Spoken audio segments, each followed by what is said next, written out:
¿Qué tal? ¿Cómo les va? Espero que bien. A mí también, me está yendo bien. Realmente estoy en esta actividad que realmente me apasiona y yo siempre he dicho que cuando uno consigue encontrar el punto exacto en el que la creatividad comienza a fluir de una manera natural y podemos llevar adelante tareas que nos apasionan. Esta para mí es precisamente una de mis pasiones, juntamente con la música. Y bueno, ¿cómo no estar bien? Eh, Realmente es un privilegio. En principio, poder exponer ante ustedes algunas de mis ideas y que me escuchen con ese respeto y ese cariño con el que siempre lo hacen. Realmente me siento halagado por muchos mensajes recibidos, por muchos agradecimientos que honestamente me conmueven porque observo que vienen desde un afecto sincero y desde un compartir ideas, porque básicamente uno no está inventando la pólvora con lo que dice, lo que plantea es, bueno, a ver, esta es mi vivencia, tal vez le sea útil a alguien, tal vez haya, por supuesto, como es lógico que suceda, gente que diga, no, pero esto a mí no me interesa, esto de vivir en casa rodante, ¿a quién se le puede ocurrir? Yo tengo una casa con todas mis habitaciones, todas mis cosas, la consecuencia de una vida, incluso de una herencia, porque muchas veces el hogar es una herencia de familiares anteriores, ¿no? O sea, mamá, papá, los abuelos, los bisabuelos, incluso podemos ir mucho más lejos en el tiempo, ¿no? Entonces, claro, que aparezca un tipo como yo diciendo, bueno, pero mirá que se puede esto, que es atractivo, es una actividad la de viajar o la de conocer o la de ser nómade, que te da independencia. Y que bueno, por ahí no te diste cuenta de que estás viviendo condicionado a ciertas actitudes de vida que te van llevando y un día las consideras normales. Cuando si rascamos un poco la superficie, nos encontramos que no son tan normales, que nos han hecho condicionar nuestra existencia y en esa condición las hemos aceptado naturalmente. Normales, naturales, pónganle el adjetivo que a cada uno se le pueda ocurrir, pero básicamente no sé si en todos los casos ayuda al descubrimiento personal, al hecho de decir, me pongo a prueba, hasta dónde doy los límites, hasta dónde acepto no ser dependiente. Y ahí entramos en en un cambio de opiniones, vamos a llamarlo así, porque no me gusta hablar de discusiones, a veces puede ser un debate, pero en este caso me encantaría que pudiéramos tener un contacto fluido en el que la pregunta y la respuesta lleguen simultáneamente. Yo por ahora estoy exponiendo. La opción que me queda es responder comentarios. Siempre he sido amigo del diálogo. Me parece que es uno de los momentos más maravillosos que uno puede tener dentro de sus rasgos humanos, ¿no? Poder dialogar, poder intercambiar opiniones, poder incluso entrar en un terreno de voy a probar si mis convicciones son lo suficientemente fuertes, o bien las de quien comparto el diálogo también lo son, si pueden ser ampliables, rara vez renovables, porque bueno, las convicciones devienen de una sumatoria que la vida nos propone precisamente dentro de lo que es el aspecto de la experiencia. Entonces las experiencias de cada uno naturalmente son propias. Son la sumatoria de esos pequeños detalles de la vida que te van puliendo y de golpe, bueno, eso conforma un mecanismo de opinión que naturalmente indica que pensás de una cierta manera y actuás en consecuencia. Cuando hablamos de independencia, claro, uno la relaciona siempre con lo que sucede con los países, ¿no? Este país se ha independizado de, por ejemplo, qué sé yo, Argentina en su momento se independiza de España. ¿Es así totalmente? Y bueno, podríamos discutirlo. Hay puntos de dependencia en los cuales indirectamente la independencia no existe, existe como palabra, pero no como actitud, como hecho, o incluso como cuestión de normativa política, sin ir más lejos. Entonces, bueno, palabra va, palabra viene, se puede entablar un diálogo bastante fructífero al respecto, pero siempre dependiendo de la visión de cada uno. Cuando nos referimos a la independencia en cuestiones de casas rodantes o de vida móvil o de rodantear o como lo queramos llamar, hablamos de que no estamos inmersos en el mundo de las conexiones. Upa, ¿a dónde voy a parar con esto? Bueno, conexión a la luz, conexión al agua, como dos elementos vitales, ¿no? Fundamentales. No hay ninguna cañería que generalmente nos una a una civilización convencional. Tenemos tanques que se llenan, para lo cual sí utilizamos conexiones, pero son conexiones momentáneas. El tiempo que conectamos la manguera a nuestro tanque y cargamos agua. Casi de la misma manera que conectamos a la manguera de combustible y cargamos combustible. En definitiva, son elementos que no los producimos nosotros dentro de nuestra opción personalizada. O sea, si no saco el agua de una red, ¿cómo hago? Bueno, entre comillas o entre paréntesis, podríamos decir que existen posibilidades de tomar agua de un arroyo, de un río, por ejemplo, pero ya se requiere elementos de purificación, elementos que permitan el filtrado.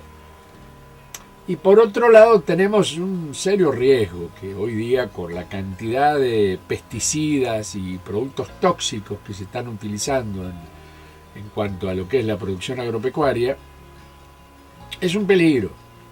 Porque, por supuesto, el producto tóxico queda en el punto al cual fue evacuado o donde fue rociado, las lluvias arrastran las correspondientes aguas que se producen en las canaletas de riego, eso llega indefectiblemente a un punto de acumulación que bien puede ser o bien un área de laguna o directamente un río o un arroyo, un pequeño riacho, pero no importa. La cuestión es que mientras el agua transporte esos productos, bueno, no todos los filtros que hoy día podemos decir se consiguen para establecer una purificación del agua que vamos a beber, son lo suficientemente poderosos como para poder evitar que nos estemos intoxicando. A veces esas toxinas actúan en el tiempo, son acumulables, en general son acumulables, y en otros casos pueden ser más trágicas, o sea que la simultaneidad de su consumo provoca un trastorno de salud que incluso puede llevar a la muerte. ¿Qué quiere decir? ¿O qué quiero decir con esto? Bueno, que es más fácil ir a una estación de servicio y decir, ¿puedo cargar el tanque de agua? Que le dejas generalmente una propina, pero normalmente no te cobran. A pesar de que los tanques de los vehículos son importantes. Podemos hablar de 100 litros para arriba. Y hay algunos que cargan mucho más. Pero bueno, de última se arregla con el personal de la estación de servicio y dice, bueno, mira, voy a cargar 600 litros. ¿Cuánto te tengo que pagar? Hay lugares que el agua es paga. Entonces te dice, mira, es tanto, te cuesta, no sé, 1.500 pesos. Bueno, listo, pagá los 1.500 pesos y llena el tanque. Ya está. Pero, al menos en mi experiencia, no tuve opciones, digamos, de límites que me dijeron, no se puede cargar. Oh, sí, tenés que cargar, pero tenés que pagar tanto. No, en general me decían, anda, enchufá tranquilo y cargá. Porque muchas de esas estaciones, especialmente en ruta, no devienen de una red de agua, vienen directamente del agua tomada de un pozo, o sea, de una napa. Para lo cual el costo es solamente el del bombeo y a veces, bueno, le dejas una propina al playero, al que está a cargo y ya está, cumplís con un rito noble de decir gracias y algún valor de algo, qué sé yo. En muchas ocasiones me ha tocado, bueno, a ver, tenía unas empanadas y le dejé unas empanadas, qué sé yo. En otros casos me habían obsequiado una botella de vino y bueno, en ruta normalmente uno no bebe y parecía como que bueno, que esa botella en cualquier momento se iba a romper porque andaba deambulando de un lado al otro. Y se escuchaba el ruidito golpear dentro de la heladera cuando agarrábamos los baches. Bueno, entonces listo, toma muchacho, no te ofendas, te agradezco este vinito para que brindes y el día que brindas en familia te acuerdes de este loco que anda deambulando por la vida. Es un lindo momento y generalmente te lo agradecen con una sonrisa. Sí, no hacía falta. O te dicen, no, pare, no hace falta. Sí, no importa. Que vos no lo quieras no significa que yo quiera dártelo. Y eso es hermoso porque normalmente sentís esa satisfacción del dar y ver por otro lado la satisfacción del recibir, ¿no? Se chocan ambas circunstancias y es un choque amoroso, es un choque afectuoso. O sea que del agua dependeríamos hasta ahí. Yo donde estoy parando en este momento utilizo bidones para transportar el agua, no puedo cargar el agua en el tanque, creo que ya comenté que el tanque principal que se encuentra en la parte superior de la osita tiene caños bloqueados. Con el tiempo ha entrado una mugrecita y bueno, tendría que subir con un mecanismo de expulsión de aire a presión para ver si puedo llegar a destapar. Se complica estando en la situación que estoy en este momento, poco menos que en la vía pública. O sea, estoy encima de una vereda, alejado del momento del tránsito de los vehículos, pero sigo estando en la calle. O sea, no estoy en un garage. Siempre con la esperanza, la ilusión de poder mover, pero bueno. Situación que por ahora es poco menos que imposible. Primero, insisto, porque no tengo dónde ir. No, en la época que podía decir, bueno, voy a llevar a cabo trabajos audiovisuales o muevo con la banda. Siempre intento recordar que la OSA se llama de esta manera por nuestra orquesta de señoritas androides, OSA o La OSA, agrupación musical que iniciamos con mi hermano de la vida, Tito Alfonsín, tremendo músico marplatense con el que tengo la gracia de compartir desde nuestros poco menos que 16, 17 años. O sea, son arriba de 50 años que ya estamos juntos y bueno, iniciamos y la OSA en definitiva, que en su momento se llamaba Celeste Victoria, porque era de color celeste, acuérdense del video que mostré hace un tiempo atrás, pasaba a ser nuestro medio de transporte y poco menos que de vida, ¿no? Un sueño hermoso, pero que al final no se pudo cumplir. Por muchos motivos. No vienen al caso ahora su detalle, pero viste, uno, como que dice, uno propone y Dios dispone, ¿no? El viejo refrán. En mi caso, Dios nunca ha dispuesto cosas para mí en general, salvo el entorno amigable o a veces no tan amigable, que puede ser consecuencia de una actitud mayor o externa a mi propia voluntad. En general he podido cumplir con todos esos paradigmas de vida que uno se ha propuesto y sobre los cuales ha construido esta maravillosa relación espacio-tiempo que tenemos como cuerpo humano con el entorno, ¿no? Pero bueno, la OSA queda parada, la OSA no queda en una actitud de pronto de decir, bueno, qué lindo sería lanzarnos a la ruta, qué hermoso sería aprovechar los momentos que podemos llegar a vivir viajando y no me dan los costos tampoco, gente. Hoy día lo que sería cargar un tanque de combustible es poco menos que una proeza. Más aún, e insisto, en mi condición de jubilado. Soy un eterno jubilado y encima voy por la mínima. O sea, ya está, fuiste. Es un dinero que nos pone por debajo de la línea de flotación de la indigencia. Así que olvidémonos. No podría llegar a cargar un tanque que como mínimo me cuesta entre 7 y 8 mil pesos, ganando una jubilación de 25. 2 tanques ya me comí más de la mitad de la... Y 2 tanques, te puedo asegurar que en 200, 300, 500 kilómetros dependiendo de la velocidad, el viento, como fuera, te los comiste. En realidad no vos, sino la osa se lo comió. En definitiva, si uno mueve con costos. Ahí hay otra forma de dependencia también, o sea, dependés de que el entorno te dé las posibilidades de vida dentro de tu oficio, como para decir, bueno, mirá, venite, te cubrimos los gastos, te cubrimos los viáticos, buenísimo, buenísimo, eso es sacarse poco menos que la lotería. Pero hoy ya se complicó.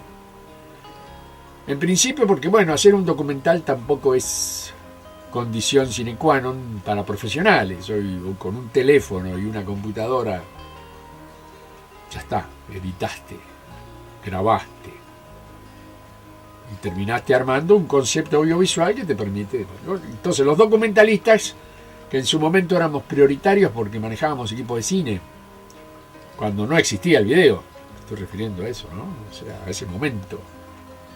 Históricamente el cine nos daba una opción maravillosa sobre lo que es el movimiento cinético, o sea, el movimiento, ¿no? En sí mismo. Una película, un documental, una ficción, no importa. Pero se utilizaban soportes celuloide, película, que había que mandar al laboratorio, revelarla, después montarla, se hacía el montaje. Y era un trabajo, era un oficio particular, no era un oficio de uso general de pronto. Sacar fotos, bien podría hacerlo. Yo hacía trabajos de fotografía que relacionaba después con sonido y se construían maravillosos conceptos audiovisuales que a través de la proyección de un proyector de diapositivos en una pantalla, más el sonido, la música, una locución, etcétera, casi diría que tenía una realidad aproximada a lo que hoy llamaríamos cinematografía. Siempre con imágenes fijas, pero de acuerdo a la cantidad de imágenes que repetíamos. Bueno, le buscábamos el movimiento. De hecho, aparecían equipos de sincrodisolvencia que permitían, por ejemplo, que una imagen se relacionara con la otra en forma de fundido. Entonces una se disolvía, venía la otra, podías trabajar de diferente. Podías hacer proyecciones múltiples, por ejemplo, 2, 3, 4, 5 proyectores. Yo he trabajado en conceptos audiovisuales con 20 proyectores. No los construía yo naturalmente, trabajando para empresas que se encargaban y tenían como objetivo llevar a cabo ese tipo de oficio, ¿no? O sea, la exhibición audiovisual con pantallas gigantes en exteriores. Tuve la ocasión de trabajar para Kodak Argentina a través de Miguel Ángel Greco, que en ese momento estaba a cargo de la parte de personal, promoción, etcétera, etcétera, que terminó siendo el padrino de mi instituto NIEPSE, y al cual, bueno, sería fantástico que un día vea un video de esto y se acuerde del amigo Julito. Con él pasamos momentos mágicos, realmente. Un tipo extraordinario, realmente extraordinario, como profesional y como, más que nada, como ser humano. Pero bueno, no me quiero ir del tema, a pesar de que siempre me voy, pero bueno, no importa. Yo sé que ustedes ya me conocen y saben que, bueno, voy tratando de echar pequeñas cositas que ayudan a de golpe comprender tal vez, o no sé, ampliar el concepto de lo que estoy diciendo desde el punto de vista de complementarlo más que nada, ¿no?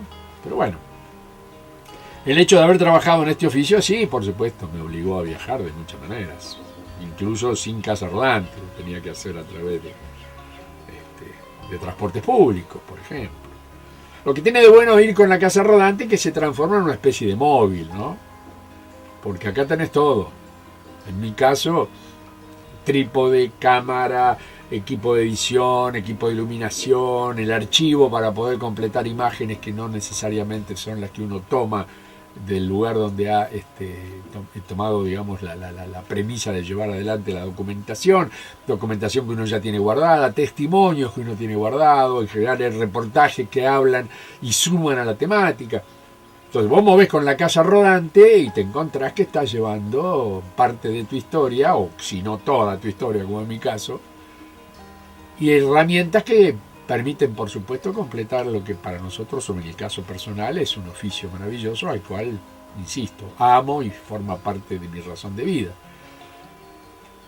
Pero no siempre, y ahora menos, los costos ya no dan. Es muy raro que no existan en las locaciones a las que yo me dirigía en su momento a llevar a cabo un trabajo audiovisual. Es muy raro que no existan empresas que se dediquen a esto, pues ya son empresas, como en su momento yo filmaba un casamiento o un cumpleaños desde el punto de vista personal. ¿Por qué? Porque tenía cámara, porque trabajaba de cámara, de fotógrafo o de camarógrafo. Entonces, claro, tenía una ventaja. Y hoy, ¿quién no puede tener una cámara? El que no la quiere. Porque si tiene la posibilidad económica de comprársela con una camarita chiquita de estas de pulso, de mano, sin necesidad de tener que tener un aparato súper profesional, las imágenes son notables. Y ni que hablemos de los celulares. Hoy día un celular es un aparato de captura de imágenes maravilloso. Así que bueno, uno queda en un estado de independencia dependiente. No sé si cabe el término o los términos en combinación, pero no termina de ser una independencia para entrar en un terreno de dependencia condicionada, la cual uno a veces puede manejar, pero no siempre. En el caso del agua ya más o menos tenemos definido, teniendo la posibilidad de cargar o en el caso mío traer bidones y manejarme con los bidones, todo bárbaro. Estoy aproximadamente en un promedio de 80 litros por semana. Creo que es una cifra interesante. Intento un consumo natural y ecológico en la medida de las posibilidades. No tengo ducha, por lo tanto no gasto 100 litros en una lluvia de agua que bañe mi cuerpo. No, utilizo una esponja vegetal, armo un baño improvisado acá en la cocina, en invierno con la ayuda de mi pequeño caloventor, o encendiendo una hornalla y aprovecho. Y ahí hago mi higiene personal. Pero, por supuesto, una ducha es una ducha. A veces voy a casa de amigos y me ofrecen generosamente: Julio, si te querés bañar. Suena Julio, no seas mugriento. Pero bueno, uno ya se acostumbra a no tener la ducha diaria que tenía en la época que vivía en una casa normal, fija, en territorio plano. Y bueno, ya está. Es hacer la higiene mínima, imprescindible, ¿no? O sea, fuera de eso, esperar el momento de que alguien te diga: che, ¿tenés ganas? Sí, ya, ¿dónde está la ducha, por Dios? Así que bueno, soy un eterno visitante de ducha. El agua está, digamos, ya poco menos que aceptada dentro de lo que es un mecanismo de dependencia, pero sin necesidad de abusar de la misma ni de pensar de que bueno, que estoy al límite de... No. Por suerte todavía tenemos agua a disposición. Veamos tal vez por cuánto tiempo vamos a contar con agua corriente. Pero siempre habrá un pozo, una bomba o una opción, como decía hace un rato, de tomar el agua de esos lugares en los cuales aún se puede llegar a decir es potable. De hecho, bueno, acá cerca de donde yo vivo hay un par de manantiales en la zona serrana alta que realmente son maravillosos. El problema es que, por supuesto, están en terreno privado, para lo cual, si uno tuviera que ir a buscar agua, tendría que ir con elementos de transporte, porque tampoco vas a hacer... Yo, con mis 8 bidones, tendría que estar yendo y viniendo 8 veces, o por lo menos 4, considerando un bidón en cada mano, pero son unos cuantos... Es un par de kilómetros, o sea... No me recomiendo a mí mismo hacerlo. Así que bueno, vamos a intentar de que se pueda hacer de pronto... como visita, después cuando uno llega al lugar y dice: che, qué lindo lugar, y si me puedo traer un poco de agua de esa, que es casi agua mineral, ¿no? El otro punto, ampliando este espectro de independencia, es la luz. ¿Hasta dónde decimos contar con los elementos de fluido eléctrico necesarios para una vida tradicional común? Tener una heladera conectada, un par de lamparitas, en un momento dado enchufar una licuadora, una procesadora o lo que fuere, y mínimamente las luces propias de la casa. Bueno, la OSA tiene una instalación de 220 voltios y la normal de 12 voltios, que es la que se maneja a través de la batería de 220 amperes. Yo necesitaría tener otra batería que exclusivamente fuera para la instalación eléctrica. En el viejo y extrañado a veces cangrejo trotamundos, yo tenía esas dos baterías.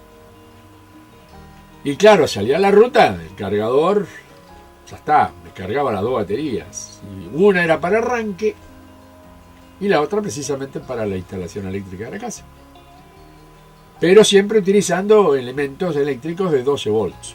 O sea, no tenía 220. Si tenía que utilizar 220, tenía una instalación también de esas características, pero había que conectar a una red. La red normalmente era un espacio, un lugar, alguien que te decía, bueno, ahí tenés un enchufe, dale para adelante y listo. Perfecto. Pero eso cuando estás parado. Un día me dice un amigo, ¿y en ruta cómo haces? Y mirá, no tengo un cable de tantos kilómetros, sonaba un poco... no sé, no quiero poner el término que corresponde, pero digo, hermano, no puedo usar eléctrico cuando voy en ruta porque no me puedo conectar a una red porque estoy en movimiento. Y digo, me parece mentira que lo estuviera diciendo, pero hay gente que por ahí improvisa la pregunta sin pensarla, ¿no? Si el tipo lo hubiera pensado apenas un instante se hubiera dado cuenta de la tontería que estaba diciendo. Pero bueno, no importa, está todo bien. Un manto de piedad, por favor. Pero, en el tiempo aparece el aparatito mágico, que es el conversor de voltaje. ¿Qué quiero decir con un conversor de voltaje? Bueno, el que sabe de electricidad lo tiene más que claro. Es un aparatito que viene con dos pincitas, rojita y negra, positivo y negativo, que se toman a los bornes de la batería. Y te traduce el 12 volts a 220. Por ejemplo, el cargador del teléfono va derecho enchufado al conversor y lo cargas tranquilamente. Lo puedes hacer en movimiento mientras vas andando, para lo cual ya hay una computadora funcionando en 220. Perfecto. Una pantalla, el mismo equipo de procesamiento de la comida, o sea, el famoso mini pimer o como se llame, no sé cómo se llamará en el país de cada uno lo que está viendo, pero es el procesador manual, ¿no? La licuadora, qué sé yo, la tostadora, todo lo que fuera eléctrico, en 220 voltios. Ya sabemos que hay países que trabajan en 110, bueno, el conversor es 12 volts 110. Cambia solamente las características del voltaje, nada más. Eso ya amplió, mi panorama al menos lo amplió de una manera enorme. Porque cuando estaba en la calle, sin posibilidad de conectarme a una red, que alguien me prestara un enchufe como para decir, bueno, tengo 220. ¡Wow! Aparecía esta opción. No tengo idea de valores hoy.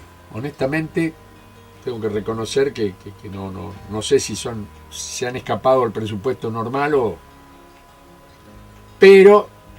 sé que se consiguen de distintos wattaje, o sea, tantos watts. Yo tengo uno de 1000 watts, si no me equivoco y la memoria no me falla, suficiente como para cualquier elemento eléctrico de la casa enchufado simultáneamente. Yo intento no enchufar todo simultáneamente, sino ir parcelando. Por ejemplo, si uso, qué sé yo, el procesador para hacerme un batido, un licuado o disolver unas lentejas para armar una pasta, trato de no tener enchufado simultáneamente la tostadora, por ejemplo, o la juguera centrífuga, que eso tira bastante potencia, de pronto requiere potencia, para evitar un sobrecalentamiento del aparato en sí mismo o de una cuestión que pueda llegar a afectar a la propia batería. O sea, siempre, si conecto esto, desconecto esto otro, para no sobrecargar. Porque uno acostumbrado a la casa, prendés la luz del baño, prendés la luz de la cocina, tenés la luz encendida en el living y está todo el tiempo esa lamparita puesta ahí, a nadie le molesta. O la computadora encendida las 24 horas. Y todo lo ven como algo totalmente normal, pero es un consumo constante precisamente porque tenés una red constante. Cuando la red es móvil, en este caso, cuando tenés las opciones de mínimo consumo por mínimo tiempo, y bueno, cae de maduro de que uno obra con otra prudencia y, por supuesto, ayuda al mantenimiento del equipamiento propio del vehículo, ¿no? O sea, que se te arruine una batería por una sobrecarga y estando en el medio de la nada, y si tenés una sola batería, bueno, ahí te va a complicar un poco el momento. Siempre hay soluciones, pero ante la duda, evitemos el problema. Ya está. En cuanto a la forma como yo he conectado, es a través de un disyuntor para evitar sobrecargas también y que no provoquen algún cortocircuito en el vehículo. El vehículo, en general, los cables están todos por debajo de lo que sería el alfombrado. A veces existen cañerías y a veces en los vehículos más viejos directamente son los cables, que generalmente son cables de 14 hilos, que transportan, por supuesto, electricidad. Pero la intención es que no provoquen un calentamiento. La idea es mantenerlos lo más aislado posible y fuera de ámbitos en los cuales por roce puede llegar a existir la opción de que exista justamente, valga la redundancia, un cortocircuito. Entonces, prudencia. Si se va a hacer una instalación ya desde cero, cuando uno empieza a armar su propia casa rodante, y mucha gente lo hace, tiene los medios, las posibilidades, las herramientas, el talento, y yo los envidio profundamente. Me encantaría tener un espacio para poder decir, ay, le meto mano a la cosita, cosa que hice siempre cuando tenía un garaje. Cuando me quedé sin garaje, olvídalo, Julio. Pero es hermoso. Bueno, en ese caso, pones las cañerías correspondientes para pasar los cablecitos y listo. El 12 volt obra de la misma manera. E incluso es un poco más peligroso, porque una patada de 12 voltios realmente produce un chispazo interesante que puede prender fuego en alguna de las partes del vehículo. Y si encima estás por debajo de un sistema de alfombrado, que es el que normalmente da una anuencia acústica al espacio, pero más que nada conserva la temperatura, porque sobre chapa, la chapa transpira. Si hay calor adentro y frío afuera, hay una condensación. Y eso también es peligroso. Entonces, esto como nota al margen, algún día hablaremos un poco de los aislantes, se colocan mecanismos aislantes de tal manera que, por ejemplo, son capas. Una capa de madera, una capa de tergopor, por ejemplo, como material que permita la insonoridad, pero también la absorción de la humedad. Existen otros materiales que de golpe pueden incluso ser más caros, pero bueno, cumplen la misma función e incluso mejor función, ¿no? Y por último se lo decora a través de o bien alfombra o a través de un revestimiento plástico que quede bonito y le dé la posibilidad de que uno disfrute el espacio en un estado de confort. Bárbaro, genial. Pero el tema de la instalación, mucho cuidado, mucho cuidado. No veo otros problemas de riesgo. Hay un punto que sí, a veces se complementa en contra nuestra, ¿no? O sea, que es la heladera. La heladera tiene un consumo. Más que nada las heladeras que utilizamos en las casas rodantes, que son heladeras triples. Tienen 3 formas de obrar en el mecanismo de enfriado, que en general es a través de gas freón, en un sistema parecido al de un calefón, como si fuera el encamisado, que viene en una espiral, y por ahí circula el gas freón. Y hay que calentarlo para que produzca frío. Una de las cosas que algún día se supone que podremos explicar físicamente, de qué manera el aumento de la temperatura produce frío. Cosas de la física que no vienen al caso ahora y yo tampoco soy un experto. Pero el día que lo descubro dije, wow, ¿qué es esto? Tengo que calentar esto para que dé frío, qué maravilla. Cosas que qué lindo que es estudiarlas, pero bueno, no es el caso que nos pongamos a rasgar la superficie de esto, porque primero que no lo sé muy detalladamente, y segundo porque evidentemente requiere una explicación, incluso hasta con gráficos. Pero bueno, ya lo haremos, llegado el caso. Lo importante es que las heladeras de esta característica tienen gas, que utiliza el gas de la garrafa, normal, la bombona, como le dicen ahí por las Europas, 220, el sistema de luz convencional de una casa convencional, y 12 voltios, que sería la forma de alimentación eléctrica generalmente normal en un vehículo de estas características, o cualquier vehículo. Me refiero a que a la batería son de 12 voltios, en general, antes venían de 8, me acuerdo, yo tenía batería de 8 volts en mi viejo Citroën 12B, Pero bueno, ya el 12 se impuso y ya está. Bueno, cambió el amperaje, otra explicación que también algún día haremos de las relaciones de voltaje, amperaje, wattaje. O sea, todas unidades de medida que permiten que uno sepa que para cierto tipo de circunstancias se requiere cierto tipo de equipamiento. Bueno, listo. Por lo tanto, la heladera funcionando en ruta en general la dejamos a gas o 12 voltios. El 12 voltios iría derecho a la segunda batería, que es la batería que permite precisamente la alimentación eléctrica de la casa. Con gas está piola, pero es una pequeña llamita, como el piloto de un calefón, que actúa sobre un mecanismo sensitivo y ahí provoca ese movimiento de temperatura que hace que el sistema de gas enfríe, bla, bla, bla, bla. Es un frío, aclaro, entre paréntesis, poderosísimo. Casi te diría que se transforma en alguna heladera, como la mía, por ejemplo, es casi un freezer. Uno pone mercadería ahí y después la saca congelada. Demasiado frío. Y es muy difícil de regular, no tiene un sistema de regulación. Por lo tanto, bueno, la garrafa. Pero la garrafa necesita una rejillita para venteo. Y a veces esa rejillita se transforma en ingreso de aire, por lo tanto se apaga el piloto, se apagó la heladera. Yo cuando he viajado en general y he tenido una heladera a conectar, lo he hecho directamente en 12 volts. O bien, que eso es recomendable, utilizar esas heladeras más pequeñas, más portátiles. Hoy día el tamaño incluso de las casas rodantes, sean trailers o sean motorhomes, al ser más reducido, digamos, impulsan a tener una heladera un poco más pequeña. Por otro lado, en general, parás en algún lugar, comprás bebida fría, por ejemplo, qué sé yo, productos perecederos, podrían llegar a ser frutas, verduras, a quien come carne y la lleva también, pero a veces no justifican heladeras demasiado grandes, salvo cuando estás parado en un lugar que no tenés acceso a lugares, despensas, mercados o lugares donde tengas que comprar productos. Y bueno, claro, tenés que juntar y mantener los perecederos relacionados con el frío, ¿no? Entonces, sí, ahí necesitas cantidad. O sea, un volumen mayor de acumulación, y en este caso 2 puntos, una heladera más grande, que también consume más. Pensemos siempre que todos los tamaños en aumento aumentan también las opciones de consumo, desde la electricidad hasta, bueno, el espacio. Consume más espacio dentro del vehículo.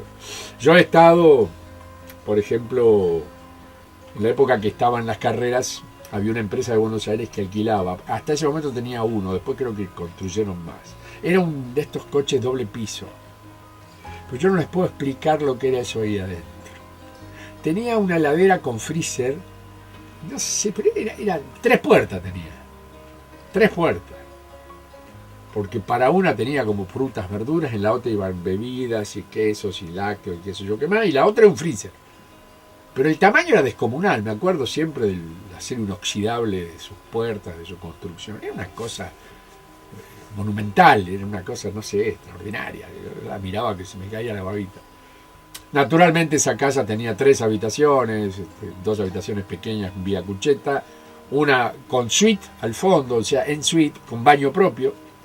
El otro baño estaba arriba para las otras 2 habitaciones, o bien abajo, donde se instalaba una cocina que, bueno, podían armar una pizzería tranquilamente ahí, porque enorme cocina con todos los elementos. Y por supuesto también un baño abajo, no, una cosa maravillosa. De hecho, esos vehículos se alquilaban en su momento para hacer distintos tipos de viajes. Por ejemplo, mucho cineasta lo alquilaba como una especie de camerino móvil. Iban con chofer. Entonces, el chofer también tenía en la parte de abajo su cucheta y dormía. A veces el chofer se encargaba de la cocina también, o los choferes, dependiendo de las distancias, iban 2. Realmente una cosa monumental. Pero lo que a mí me impactaba eran 2 cosas. La pantalla de televisión que tenían, que era una de estas, no sé, yo la veía de 100 pulgadas, era una cosa descomunal. Y la heladera era descomunal, realmente. Y la cantidad de cosas que llevaba eso ahí adentro. más la autonomía, porque además de un sistema lógico de batería, pero los tipos tenían un grupo electrógeno dedicado específicamente, que caminaba todo el tiempo, para digamos, la instalación de 220.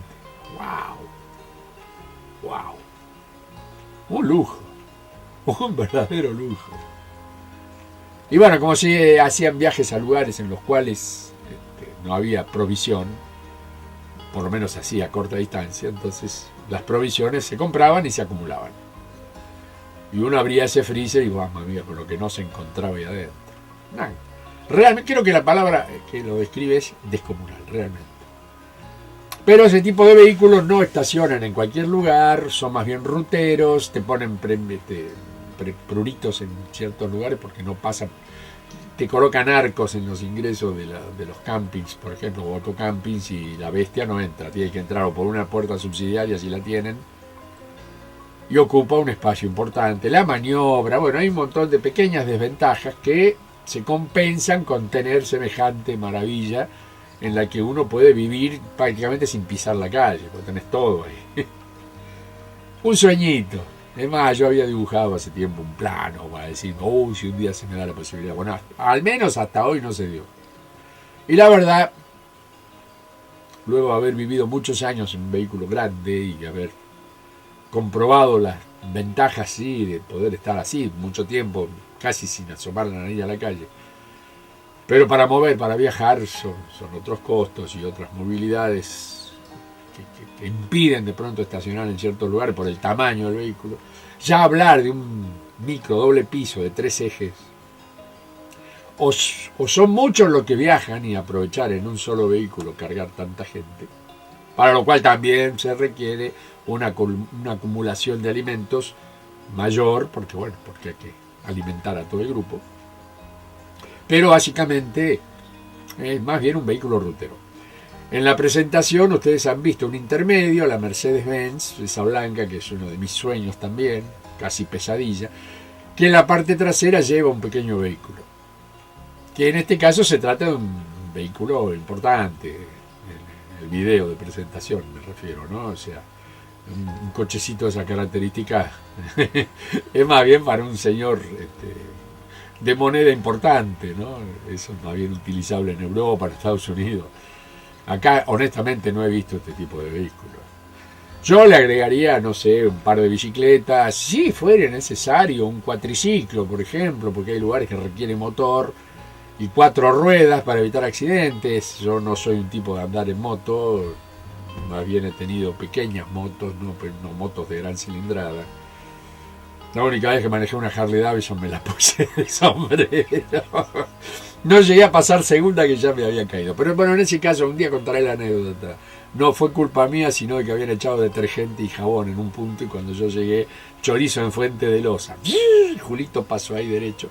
La moto no sufrió daño, pero yo terminé raspado, no solamente en mi pierna, sino en el alma. Un papelón de eso es difícil de superar. Pero bueno, ya está, pasado. Así que bueno, sin pecar de irme siempre por las ramas, como cualquier bicho que le encanta reptar un árbol, la intención de la independencia es un logro a cumplir y un logro importante dentro de lo que es el desarrollo de vida en una casa rodante. Porque amén de lo que puede ser agua y luz, que son los dos términos que hoy, elementos de consumo que hoy tomé como ejemplo, como base. Puede haber otros, pero estos son dos fundamentales, dos esenciales, porque hoy día el agua siempre fue esencial, pero la luz también. Todo nuestro mundo está precisamente interconectado a través de la electricidad. Y eso, bueno, nos propone estar atentos a mantener los elementos en carga, la batería en carga, como decía hace un rato, la instalación eléctrica en condiciones de prudencia y evitar accidentes. Tener los elementos básicos necesarios eléctricos como para decir, hasta acá llego y no más de ahí. O sea, no traer de pronto elementos que sean incluso no imprescindibles. Hablaba de la tostadora eléctrica, chicos. Sobre la cocina, un tostador común, hornallita, y tenés la misma. Por ahí no tan rápido, no tan parejita, pero tenés una. Hay muchas formas de decir.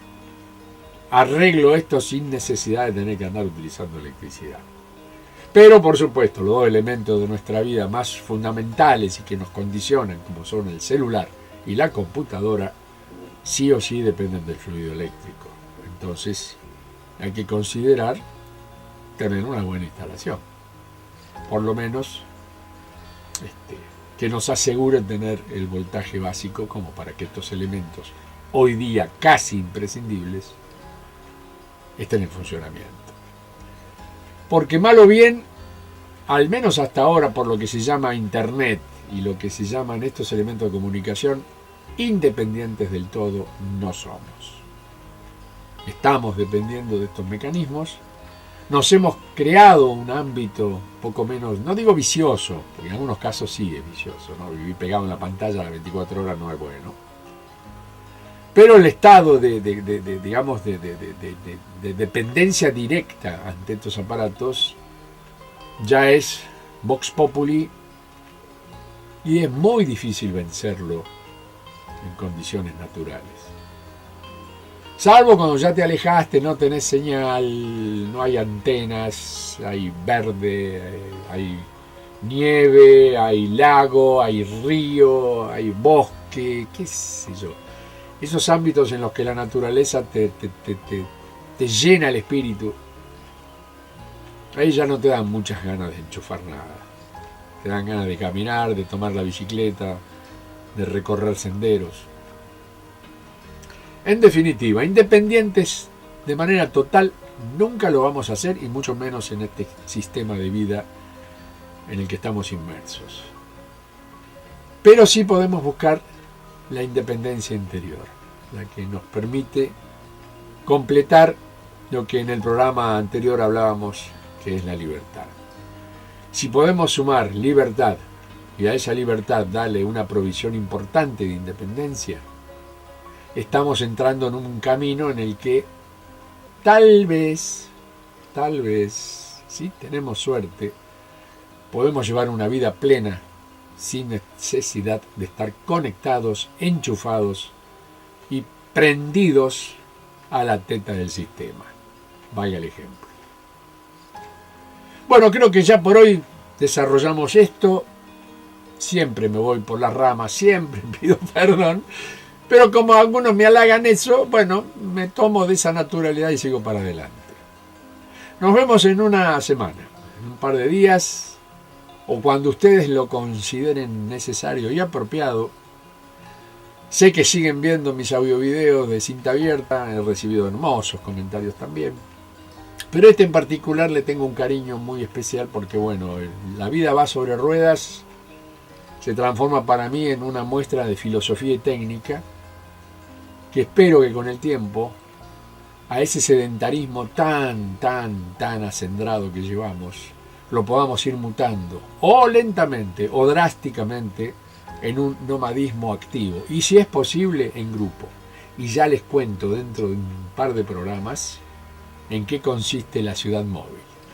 Pero no es el momento. Mi alegría de siempre de compartir este ratito con ustedes, mi agradecimiento profundo, como bien dije hace un rato. Y como siempre, no tengo más remedio que hablar de esto porque la vida va. ¿Y cómo va? Sobre ruedas. Beso gigante. Hasta la próxima. Mi abrazo de siempre. Cuídense mucho. Gracias. Chao.